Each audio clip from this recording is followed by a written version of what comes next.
Hello दोस्तों, one time again Akki Chaudhary in front of you. और आज मैं आपको पढ़ाने वाला हूँ क्लास 8 बुक का नाम गणित प्रकाश का चैप्टर नंबर 5 जिसका नाम है संख्याओं का खेल। और आज हम डिस्कस करने वाले हैं 122 और 123 पेज नंबर पर आने वाले क्वेश्चन। ठीक है, तो यहाँ पर हम क्रमागत संख्याओं के बारे में पढ़ेंगे और क्रमागत संख्याओं के बारे में हम एक पेज नंबर 116 पे भी पढ़ चुके हैं।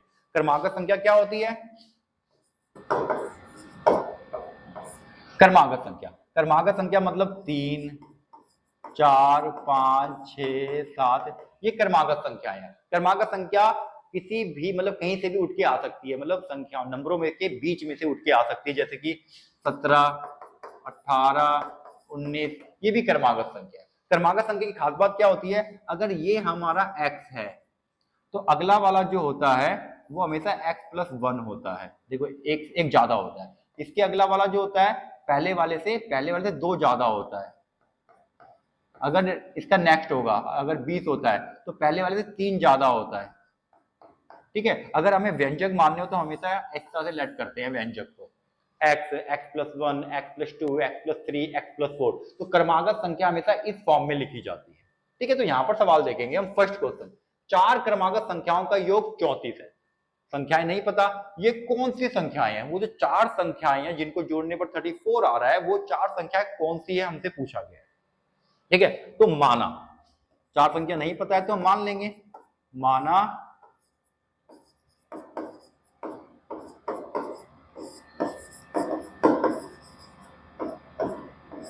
4 क्रमागत संख्या हम मान लेते हैं, इसी को मानेंगे हम हमेशा।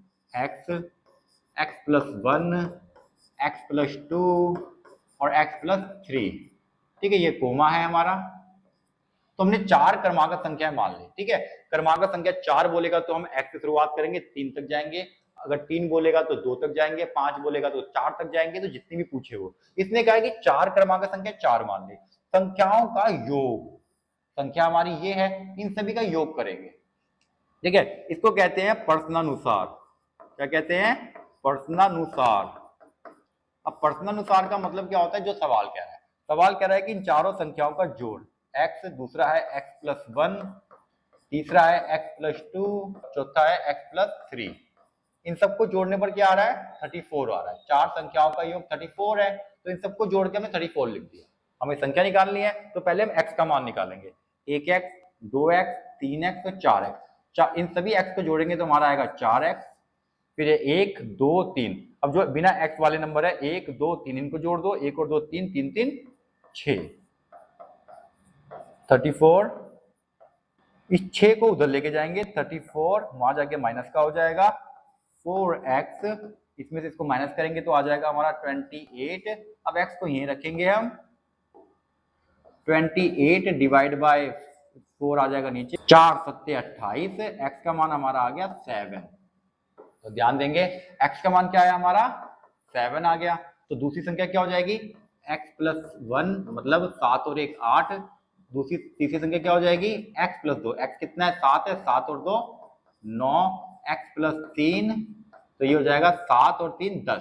तो हमारी संख्या हो जाएंगी 7, 8, 9 और ये 10। तो 4 संख्या हमारी हो गई, 7, 8, 9, 10। इनको अगर जोड़ोगे तो 34 आएगा। 7 और 8 15, 15 और 9 24, 24 और 10 34। तो हमारा 34 आ चुका है। ठीक है, तो ये हमारे आंसर है। तो इस तरीके से करना है इसको। अब करेंगे हम नेक्स्ट कहता है हमसे, मान लीजिए 5 क्रमागत संख्याएं हैं। उन 5 क्रमागत संख्या p सबसे बड़ी है। क्या बोला सवाल है? 5, मान लीजिए 5 क्रमागत संख्याओं में p बड़ी है, p सबसे बड़ी संख्या है और क्रमागत संख्या 5 है इस बार हमारे पास। अन्य 4 संख्याओं को p के पदों में लिखिए। p के पदों में लिखना है। जैसे हमने पीछे सवाल किया, ये सवाल हमारा x के पदों में था, अब हमें इसी को p के पदों में लिखना है। तो p के पदों में लिखने के लिए हम क्या करेंगे? अगर सबसे बड़ी संख्या, देखो मान लो कि कोई संख्या है मेरे पास 6, 7, 8, 9, 10, 11, ये 5 क्रमागत संख्या है, ये माना, मतलब ऐसे समझाने के लिए। ठीक है, इसके लिए जो सबसे बड़ी संख्या है वो ये है। अगर ये p होगा तो ये कम होगा। देखो पहले हम x मानते थे तो एक ज्यादा होता था, x+1। इस बार उसने कहा है कि p सबसे बड़ी संख्या, तो सबसे बड़ी संख्या पीछे होती है। और पीछे से अगर मैं इस तरफ आता हूं तो ये संख्या जो आएगी मेरी वो p-1 होगी। ये संख्या हो जाएगी p-2, ये संख्या हो जाएगी p-3, मतलब ये p है तो ये 1 कम है p से, ये इससे 2 कम है 2, ये इससे 3 कम है 3, ये इससे 4 कम है, तो p माइनस में 4 और ये इससे 5 कम होगा। और हमें 5 तक ही लिखना था, तो 1 2 3 4 5 5 हो गई। तो इस तरीके से हमारी p के पदों में संख्या ये आएगी। तो अगर मैं माना पहली संख्या, यदि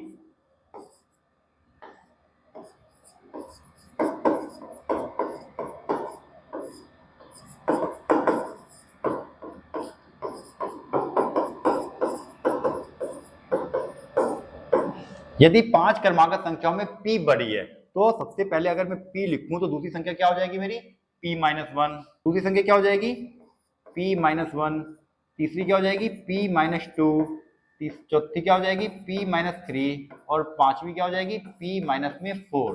तो ये हमारी 5 क्रमागत संख्याएं होंगी p की फॉर्म में।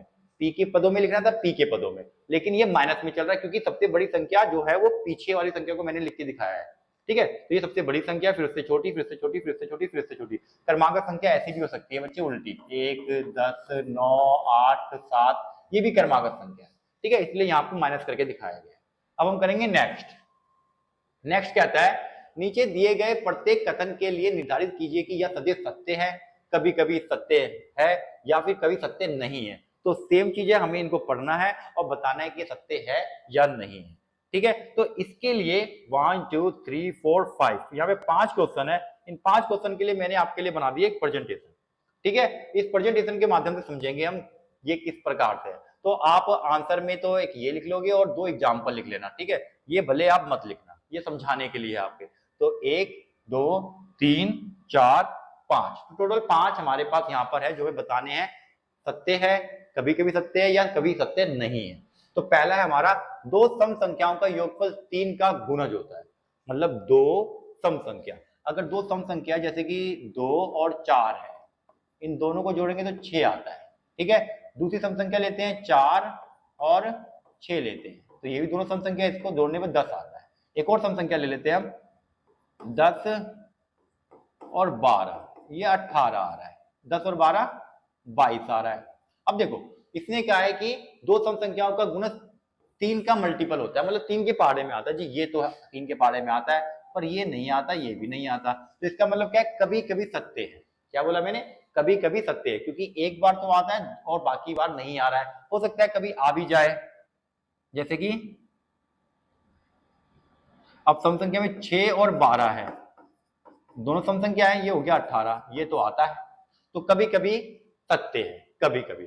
सेकंड कहता है यदि कोई संख्या 18 से विभाज्य नहीं है तो यह 9 से विभाज्य भी नहीं होगी। मतलब कोई संख्या है जो 18 के पहाड़े में नहीं आती तो 9 के पहाड़े में भी नहीं आती। अब देखो 20 है, 20 9 के पहाड़े में भी नहीं आती और 18 के पहाड़े में भी नहीं आती। चलो भाई ये तो सही है, क्योंकि 20 एक संख्या है जो 18 से भी विभाज्य नहीं है और 9 से भी विभाज्य नहीं है।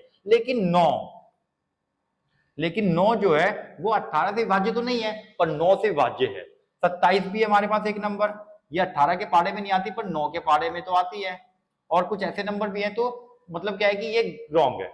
9 18 से विभाज्य नहीं होती पर 9 से विभाज्य होती है, 27 18 से विभाज्य नहीं होती पर 9 से विभाज्य होती है। तो 27 जो 18 से विभाज्य नहीं होती, तो ये 9 से विभाज्य भी नहीं होगी, गलत है, 9 से विभाज्य होगी, तो ये गलत बोल रहा है। तो कभी कभी सत्य, कभी कभी असत्य। तीसरा कह रहा है यदि दो संख्याएं 6 से विभाज्य नहीं है, क्या कहा, यदि दो संख्याएं 6 से विभाज्य नहीं है तो उनका योगफल 6 से विभाज्य नहीं होगा।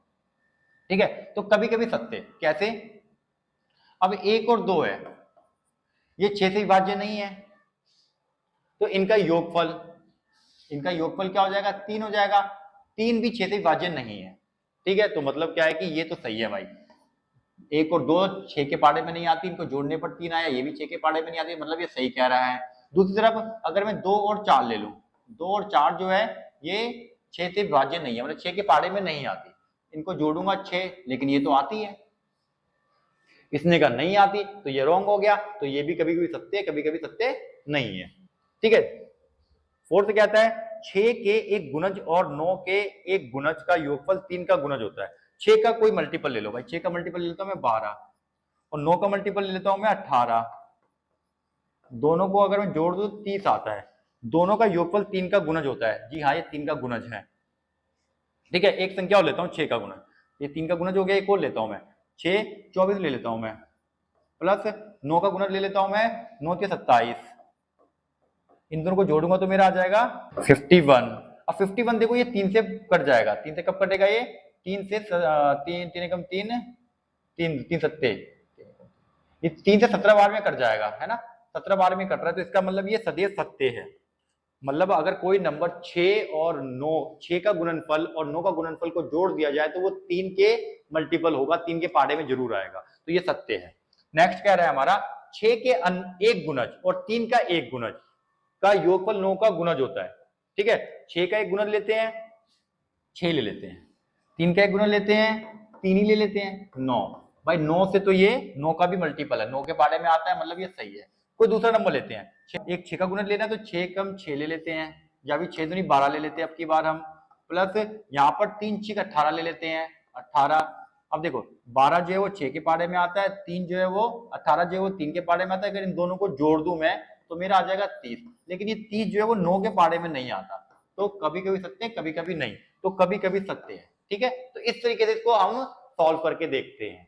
ठीक है, तो आपको भी आप अपने मन से कोई से भी एग्जाम्पल लेके जैसा सवाल कह रहा है वैसे ही 2-3 एग्जाम्पल लेके देखो, अगर वो सब पे सही आता है तो सत्य है, कभी एक आता है कभी नहीं आता है तो कभी कभी सत्य है। ठीक है, तो इस तरीके से बताना है इसको। अब हम करेंगे नेक्स्ट। नेक्स्ट क्या कहता है, ऐसी कुछ संख्याएं ज्ञात कीजिए जिन्हें 3 से विभाजित करने पर शेषफल 2 प्राप्त हो। देखो 3 से भाग करने पर शेषफल 2 प्राप्त हो, हमें कुछ ऐसी संख्याएं बतानी है। ठीक है, और 4 से विभाजित करने पर भी 2 प्राप्त हो, मतलब 3 से काटने पे भी 2 प्राप्त, 3 से भाग करने पर भी हमें 2 मिलना चाहिए और 4 से भाग करने पर भी हमें 2 मिलना चाहिए। ऐसी सभी संख्याओं को व्यक्त करने के लिए एक व्यंजक भी बताइए। अब व्यंजक बताना है तो 3 और 4 दोनों से भाज्य हो। मैंने शुरुआत में बताया था कि जब भी दो संख्याओं से भाज्य जो होगा नंबर, उसका हमेशा एलसीएम निकाला जाता है। ठीक है, तो 3 और 4 का एलसीएम, 3 और 4 का एलसीएम हो जाएगा 12। अगर मुझे इसका व्यंजक लिखना हो तो व्यंजक जो होगा वो 12 का मल्टीपल होगा, 12 का मल्टीप्लाई कर देंगे हम, n कर देते हैं, प्लस में कर देते हैं, शेषफल दोनों में 2 2 बच रहा है तो 2 लिख देते हैं, ये हो गया इसका व्यंजक। ठीक है, 12 का मल्टीपल, इन दोनों का एलसीएम लिया 12 या 12 का मल्टीपल मतलब 12n कर दिया हमने, 2 शेषफल बचना चाहिए तो 2 को ऐड कर दिया। अब इसके अंदर हम जितने भी n की वैल्यू पुट करेंगे वो सभी के सभी नंबर्स आते जाएंगे, जो 3 से भाग हो और 4 से भाग हो, शेषफल 2 ही बचाएगा, ये व्यंजक है हमारा। ठीक है, तो n की वैल्यू 1 रख के देखते हैं, इसने ये भी पूछा है ना।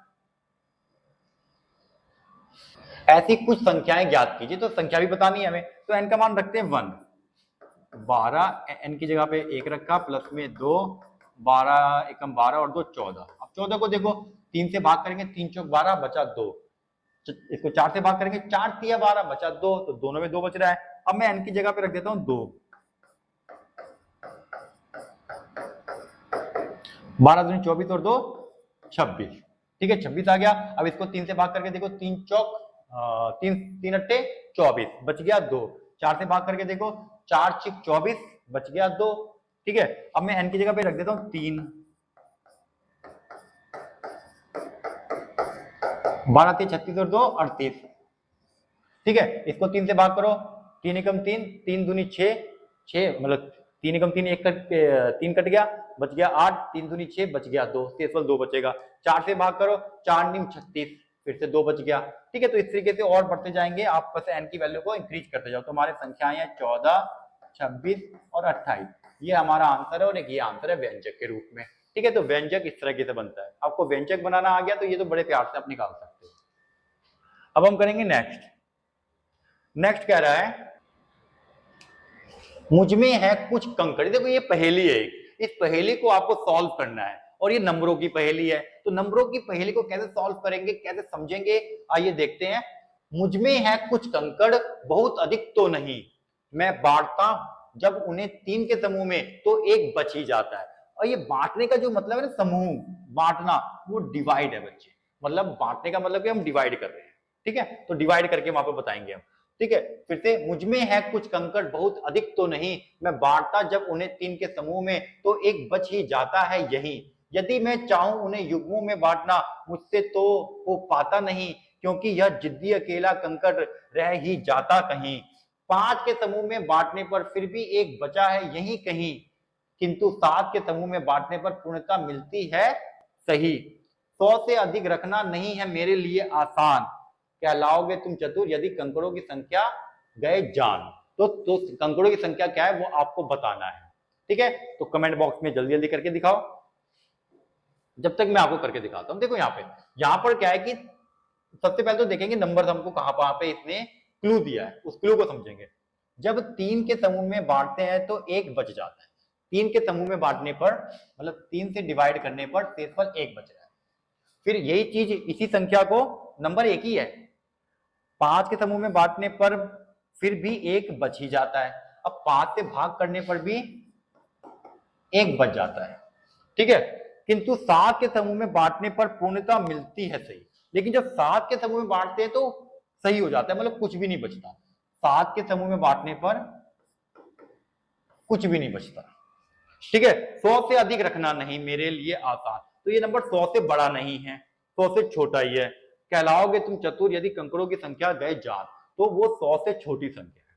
तो मेरा मानना है कि अगर मैं ये, तो इसको मैं बाद में करूंगा, ठीक है। 7 से भाग करने पे कुछ नहीं बच रहा, मैं आंसर को चेक करूंगा कि वो ऐसे कौन सी संख्या है। सबसे पहले व्यंजक देखो क्या बनेगा।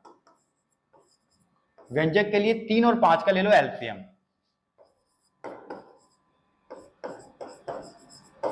एलसीएम हो जाएगा इसका 15, शेषफल एक बच रहा है, तो क्या हो जाएगा 15 के साथ में कर देता हूं n प्लस में 1, ठीक है। 1 शेषफल बच रहा है। अब मैं n की वैल्यू 1 2 3 पुट करता जाऊंगा और 7 से भाग करके देखूंगा कौन सा संख्या है जो 7 से भाग करने पर पूरी तरह से कट जाता है। वही हमारा आंसर है, 100 से छोटा होना चाहिए। तो सबसे पहले मैं n का मान रखता हूं 1,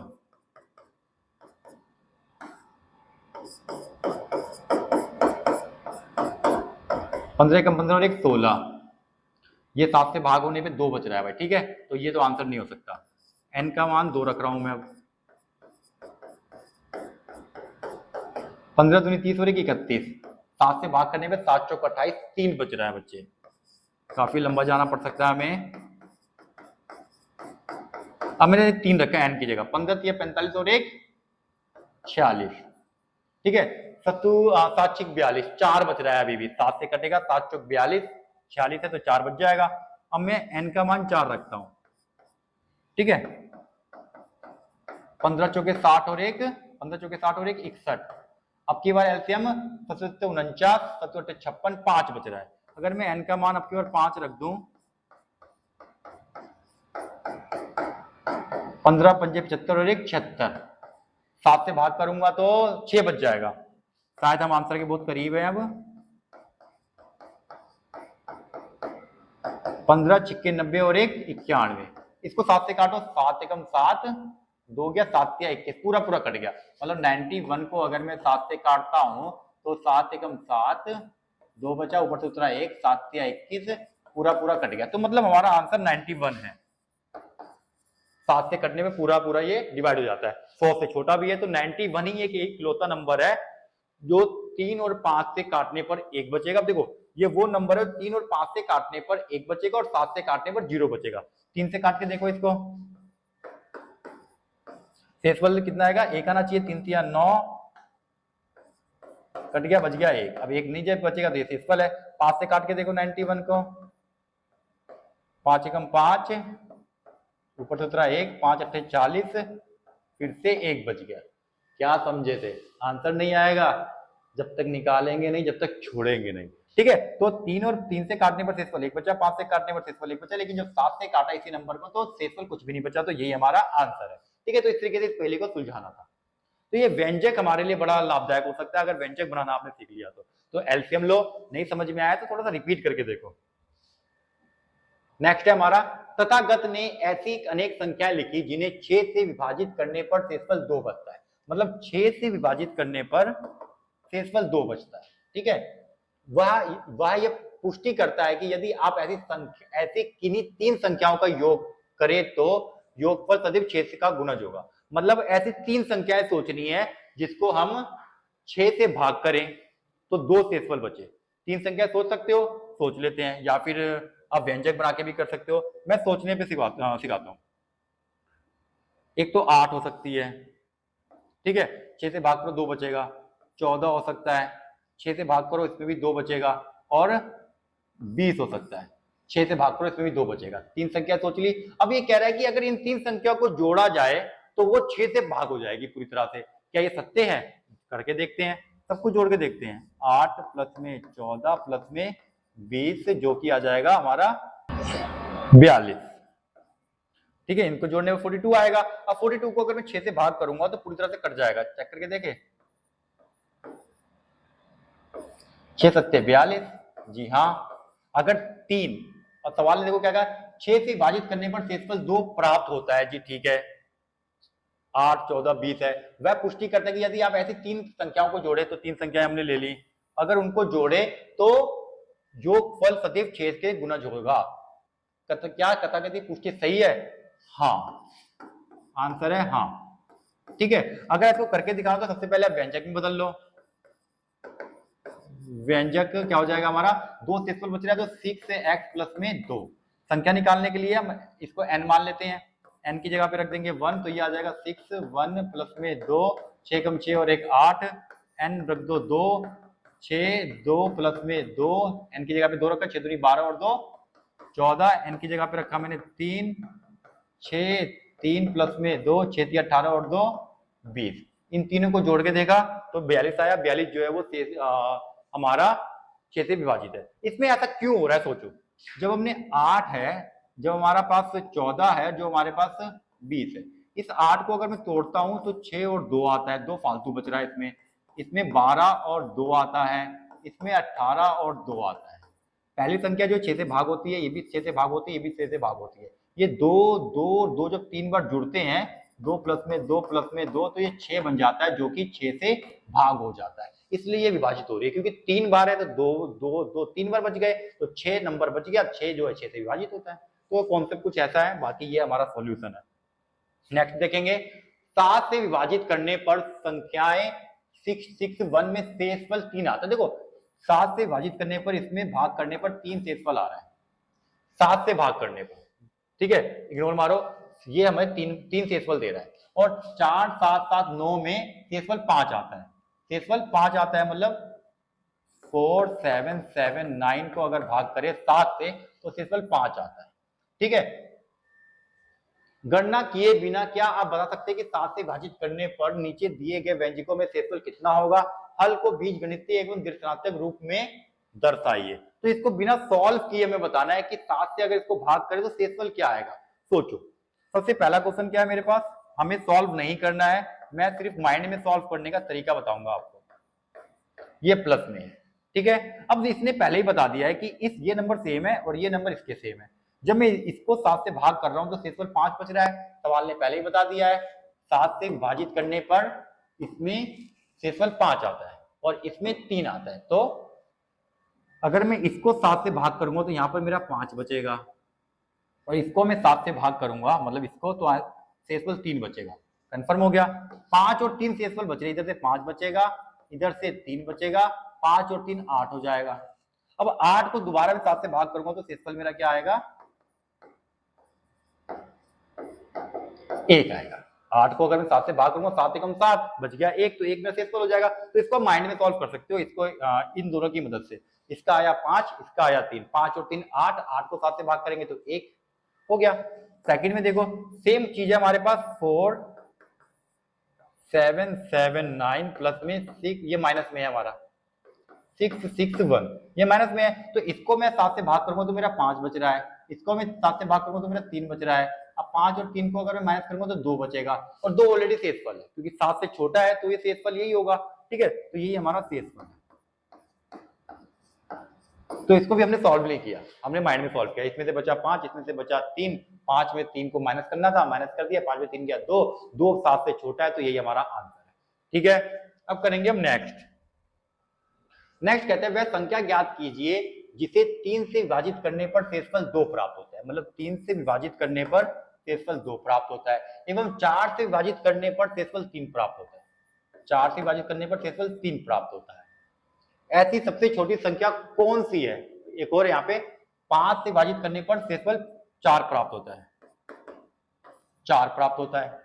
ऐसी सबसे छोटी संख्या कौन सी है? क्या आप यह बता सकते हैं कि यह संख्या सबसे छोटी क्यों है। ठीक है, तो ये हमें सॉल्व करना है। ध्यान दो, इसको सॉल्व करने की एक ट्रिक होती है बच्चे। 3 4 5, इस शेषफल क्या आया इसमें से 2, इसमें भी शेषफल क्या आया 2, इसमें शेषफल क्या आया, 4 से भाग करने में शेषफल क्या आया 3, 5 से भाग करने में शेषफल क्या है 4। आपको क्या करना है, जब अलग अलग ये कंडीशंस अलग अलग दे रखी हो, शेषफल अलग अलग बच रहे हो, उसके लिए ट्रिक है। क्या करना है, 3 में से माइनस कर देंगे 2 को, इधर 4 में से माइनस कर देंगे 3 को, मतलब इसमें से इसको माइनस कर देंगे, इसमें से इसको माइनस कर देंगे, इसमें से इसको माइनस कर देंगे, तो 5 में से माइनस कर देंगे 4 को। अब जो बच रहा है वो 1 1 1 1 1 बच गया। तो हमें सेम बचाने वाला कॉन्सेप्ट चाहिए, ये बच गया हमारे पास। अब हम करेंगे नेक्स्ट स्टेप में। ठीक है, तो ये हमारे काम का नहीं है इस बार। तो ये उन क्वेश्चनों के लिए जिनके शेषफल अलग अलग बचते हैं। अब हम लेंगे एलसीएम। एलसीएम किसका लेंगे, 3 4 5 का। क्या आ जाएगा करके देख लो, अलग अलग नंबर है सारे, 3 एकम 3 4 5, 5 से काटेंगे 1, तो 5 चौके 20, 20 या 60 एलसीएम आएगा। अब ध्यान देना है, 60 में से मैं उस नंबर को घटा दूंगा जो मेरे पास सेम बचा था, एक बचा था सेम, एक को घटा दूंगा तो मेरे पास आ जाएगा 59। 59 ही हमारा आंसर है। क्या लिखेंगे, क्या यह संख्या बता सकते कि यह सबसे छोटी संख्या क्यों है। यह सबसे छोटी संख्या इसलिए क्योंकि 60 से कम है, यह छोटी संख्या है क्योंकि 59 60 से कम है। ठीक है, तो इस तरीके से उसको सॉल्व करना है। आ चुका है हमारा आंसर। ट्रिक्स हमेशा याद रखना, जब अलग अलग नंबर होंगे तो इस तरीके से सॉल्व करना है। ठीक है, आप मेरी वीडियोस तो देखते हो, लेकिन मेरी वीडियोस पे कमेंट नहीं करते हो, लाइक नहीं करते हो। तो प्लीज अगर आप मेरी वीडियो को देख के जा रहे हो और अगर आपको मेरी वीडियो को अच्छी लग रही है तो कमेंट करना ना भूले, लाइक करना ना भूले, और अभी तक सब्सक्राइब नहीं किया तो सब्सक्राइब जरूर करें और अपने दोस्तों के साथ शेयर जरूर कर दे। Thank you.